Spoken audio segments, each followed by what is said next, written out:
If a life is not lived righteously, then it has no worth whatsoever. Pirates such as yourself deserve no place to live. No one can stand before my power. This is absolute justice found throughout the ages. When Greenbull asked Sakazuki if he would be strong enough to fight Luffy and the three elemental bums, Akainu simply responded with, "They'd give me a little trouble, but nah, I'd win."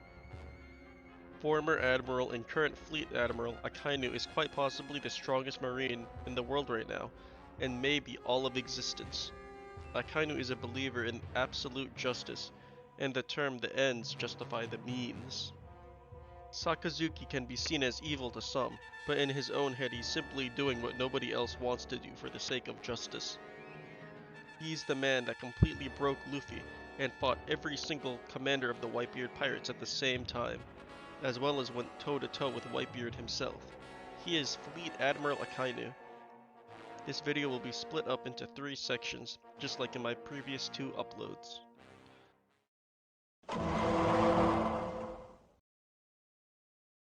Akainu is the eater of the Magu Magu Nomi, a Logia-type devil fruit allowing the user to turn into, manipulate, and produce magma.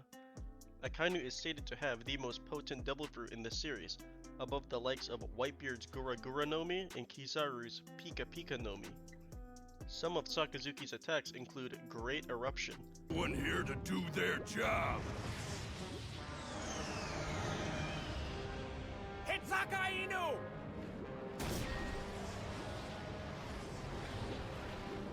Great Eruption!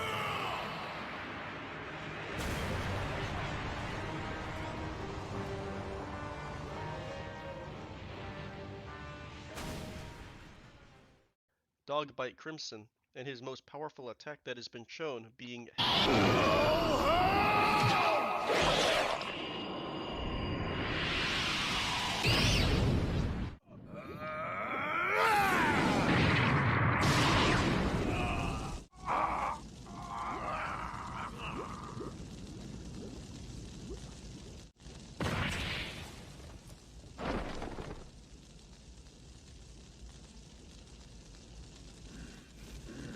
Time for you to step. Akainu also has god tier endurance and durability, capable of tanking hits from a bloodlusted Whitebeard's Gura Gura Nomi, whose attacks have the capability to sink Marineford, and Akainu took that shit to the head and was still fighting. Even when hit with all of that damage, he was still able to shoot half of Whitebeard's face off, and shoot a hole straight through his chest. And after that fight, every single commander of the Whitebeard Pirates jumped Akainu, and Akainu still came out on top. Akainu is an absolute demon when it comes to pure stats, but what about the next category?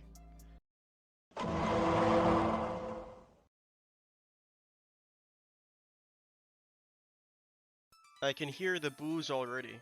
Narrative doesn't matter when it comes to feats. To that I have to say you're stupid. Is Mihawk weaker than Enel because feat-wise Enel has shown more impressive powers than Mihawk? Or is Mihawk obviously stronger because he's Zoro's end goal opponent, and narratively stronger than any other swordsman Oda can introduce currently, including a certain red-haired, scarred-eye individual? Akainu is the Fleet Admiral and the only person to truly break Luffy, so much to the point Luffy aches in pain when even hearing his name mentioned. He is a character Luffy is destined to get his personal revenge on, and a definite endgame opponent. Why should being an endgame opponent determine a character's power? One Piece is what is known as a battle manga, an anime where development in the story is mainly told through fight scenes, the most impactful of which should be against strong foes, either massively stronger or evenly matched against their protagonist. Think Crocodile, Kaido, Magellan, and Doflamingo, and so many more main villains. Sakazuki is a main villain, but in the endgame, which would obviously mean bare minimum he'd be on par with Gear 5 Luffy. It would be a serious waste of story for Oda to not make Luffy's revenge a long drawn out battle against the Fleet Admiral, whose title should already narratively boost his power. Anyway, while also having statements like, "The Navy is stronger than ever with Sakazuki as the Fleet Admiral," not having the fleet admiral and the marine Luffy hates the absolute most not be strong would be like having Kaido not be powerful. Their score can only be settled with a long extreme diff battle. In the recent chapters, we've seen how strong the Gorosei are, and Akainu still managed to talk to them like this. Please tell me this guy isn't top 10 in the verse. He has to be him.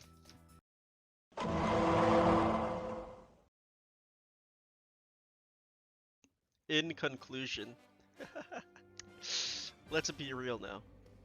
Let me sit you down, hush hush, let me talk. I know you have bad reading comprehension, okay?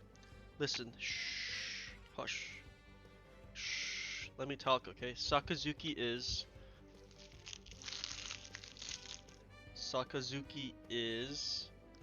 well, he's him.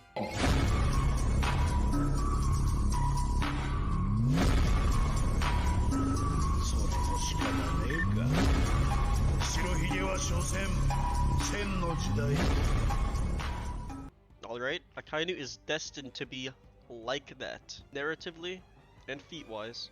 For God's sakes, even with Marineford pre-time skip feats, where Haki wasn't even fleshed out yet, his feats still line up. If you aren't ready for him, then you better get ready, because all I know is during the final war, there's going to be a magma wave about to hit One Piece. Anyway, thank you for watching, and please like and subscribe. Oh, and by the way, regarding Kizaru's performance on Egghead, what I said still holds up since we haven't got a head-to-head fight with Luffy versus Kizaru. And every attack Luffy's landed on Kizaru has been out of left field. Also, the arc's not over yet, so there's still a chance Kizaru gets back up and does something. Anyway, that's all. Bye.